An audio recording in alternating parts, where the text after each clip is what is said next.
जय गुरुदेव। सबसे पहले योग पुरुष परम संत बाबा जय गुरुदेव जी महाराज, इनके चरणों में अरबों खरबों प्रणाम। ईश्वर भगवान और उनके दृश्य अदृश्य शक्तियों को भी कोटि कोटि प्रणाम।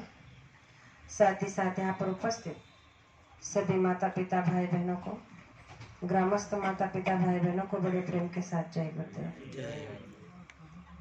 प्रेमियों, आज के सत्संग का निमित्त पता चल चुका है कि आज गुरु महाराज के चरण कमल इस पावन और पवित्र भूमि को लगे थे और यही से जय गुरुदेव नाम का जो लहर उठी है, जो आज पूरे संसार में गुंजायमान है। तो इस नाम को गुरु महाराज ने हमारे महाराष्ट्र क्षेत्र में आज के दिन से ही जनजागर किया था। तो ये हमारा आपका बड़ा परम सौभाग्य है कि ऐसे धरती पर, ऐसे पवित्र भूमि पर आकर हमें गुरु के चरण कमलों को नतमस्तक होना चाहिए। तो ये बड़े परम सौभाग्य की बात है कि आज हमारे कंडक्टर साहब ने ये सत्संग का आयोजन रखा। गुरु के आने की तिथि को बड़े ही उल्लास के साथ करने की कोशिश की, लेकिन ये बड़े परम सौभाग्य की बात है कि जो यहाँ पर पहुंचे हैं, ये उनका भाग्य है कि वो आज के इस सत्संग को सुनने के लिए आए हैं। गुरु महाराज ने कहा कि आगे आने वाला समय बेहद ही खराब और कठिन हो जाएगा, ऐसा मन मलिन हो जाएगा और इस मलिन दौर में सभी का मन बड़ा मैला हो जाएगा।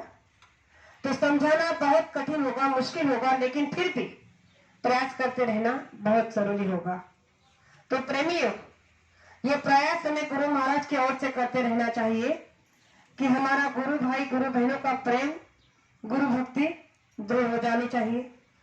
अगर कहीं भी हमें हमारा गुरु भाई या गुरु बहन मिलती है तो गुरु महाराज ने कहा है कि उसे आप गले लगाकर हाथ जोड़कर अगर जय गुरुदेव करोगे तो अंदर से एक वो प्रेम की लहर उठनी चाहिए, उसके चेहरे पर वो तेज, वो प्रेम, वो ऐसी दिखनी चाहिए कि ये हमारा गुरु भाई है, ये हमारी गुरु बहन है।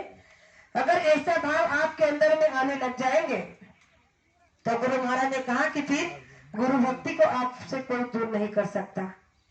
लेकिन आज देखा जा रहा है कि हमारे ही परिवार में, हमारे गुरु परिवार में गुरु प्रेमी, गुरु भक्त, गुरु के प्रति एक दूसरे से ईर्ष्या करते हैं, एक दूसरे से अभाव के भाव रखते हैं।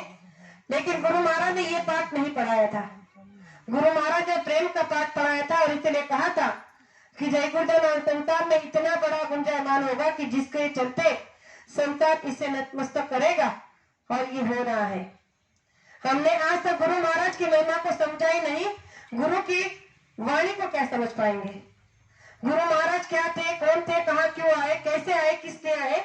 अगर ये भेद हम अच्छे से आज समझ जाते तो हमारे अंदर में ये अभाव आज प्रकट नहीं होता। तो इसका मतलब साफ यही है कि आज तक हमने गुरु को समझा ही नहीं। तो गुरु महाराज ने कहा कि जब गुरु को नहीं समझ पाए तो गुरु भाई गुरु बहनों को क्या समझ पाओगे? लेकिन प्रेमियों, हमें पुरानी नामदानी नहीं बनना है। पुरानी नामदानी हो या नए, हमें केवल एक गुरु भाई और एक गुरु भक्त बनना है। हमें गुरुमुख बनकर चलना है, मनमुख बनकर नहीं। लेकिन आज देखा जा रहा है कि हमारे अंदर का प्रेम का स्रोत कम होता जा रहा है। और गुरु महाराज ने कहा कि जहाँ प्रेम खत्म हो जाता है वहां पर आप कुछ भी नहीं कर सकते। अगर किसी पौधे को आप लगा दो और उससे प्यार से सींचोगे नहीं, पानी या खत नहीं दोगे, तो वो कभी फलेगा फूलेगा नहीं, तो मुरझा जाएगा, जल जाएगा।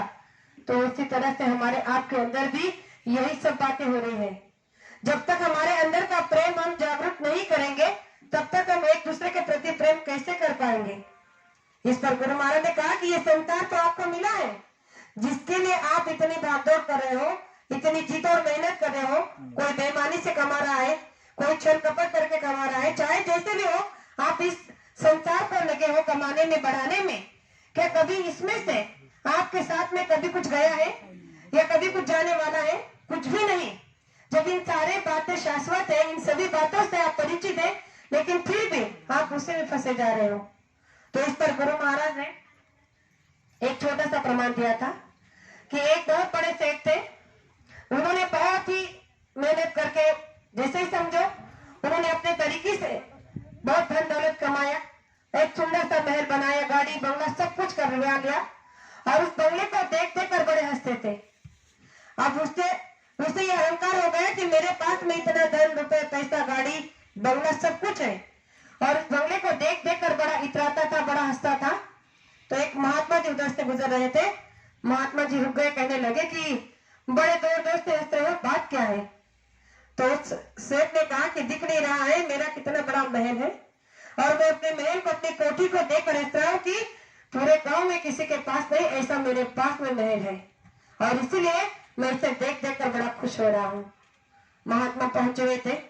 उन्होंने कहा कि अरे मूर्ख, ये तो क्षणभंगुर है, ये मिट्टी का ढेर है, पता नहीं कब किस दिन मिट्टी में तब्दील हो जाए, इसे देख कर हंस रहा है। अगर अपने आत्मा के लिए कुछ कमा लिया होता तो शायद तेरा जीवन सफल हो गया था। महात्मा की बातें उसे चुप गई, उससे बड़ा बुरा लगा, कहने लगा कि अरे जाओ जाओ, आपके जैसे बड़े महात्मा मैं अपने जेब में रखता हूँ, जाओ अपना उपदेश किसी और को सुनाओ।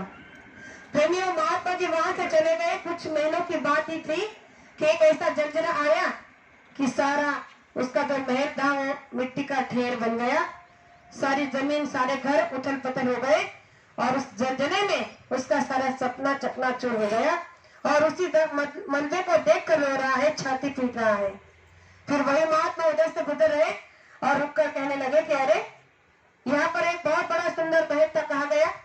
उसने कहा कि दिख नहीं रहा है कि यह मिट्टी का ढेर हो गया। तो महात्मा ने उससे कहा कि यही तो मैंने उस दिन तुम्हें समझाया था कि जिसे देख कर आज तुम हंस रहे हो, एक दिन उसे देख कर रोओगे। और देखो, कुछ ही समय का पल था कि आज तुम रो रहे हो, छाती पीट रहे हो। जो तुम्हारा था ही नहीं, जो नश्वर था, उसके लिए तुमने इतनी मेहनत की और इतना अहंकार कर लिया कि तुमने इंसान को इंसान नहीं समझा, तो परमात्मा को क्या ही समझो। इसलिए अभी भी समय तुम्हारे पास में बाकी है। अगर तुम अभी भी अपने आप को संभालना चाहते हो तो संभल जाओ, क्योंकि ये शरीर भी एक मिट्टी का ढेर है। जिस तरह से इस जलजले ने तुम्हारे इस सुंदर से घर को मिट्टी का ढेर बना दिया, ऐसे ही सांसों की पूंजी एक दिन खत्म हो जाएगी और ये सुंदर सा दिखने वाला शरीर भी तुम्हारा मिट्टी का ढेर हो जाएगा। तब तुम कहाँ जाओगे? तब लक्ष्य 84 में आग फिर से डाला जाएगा, फिर से जलाया दफनाया जाएगा, तड़पाया जाएगा, तब तुम क्या करोगे? महात्मा की बात इस बार उसे अंदर तक चोट कर गई। उसने उठकर उनके पैर पकड़ लिए, कहने लगा कि आपने तो बड़ी सुंदर सी बात कह दी। उस दिन ये बात अगर मैं सचेत होकर सुन लेता तो आज मेरा भाग्य कुछ और होता, लेकिन देर आए दुरुस्त आए, अभी आप मुझे वो रास्ता दे दीजिए। महात्मा ने उसे उठाया, छाती से लगाया और वो नाम का दान दिया। कहा कि इससे अभी तुम भजन करो, भजन करने से तुम्हारी सारी दुख तकलीफ दूर हो जाएगी और जीते जी परमात्मा का दर्शन हो जाएगा। प्रेमियों, ये सभी हम सब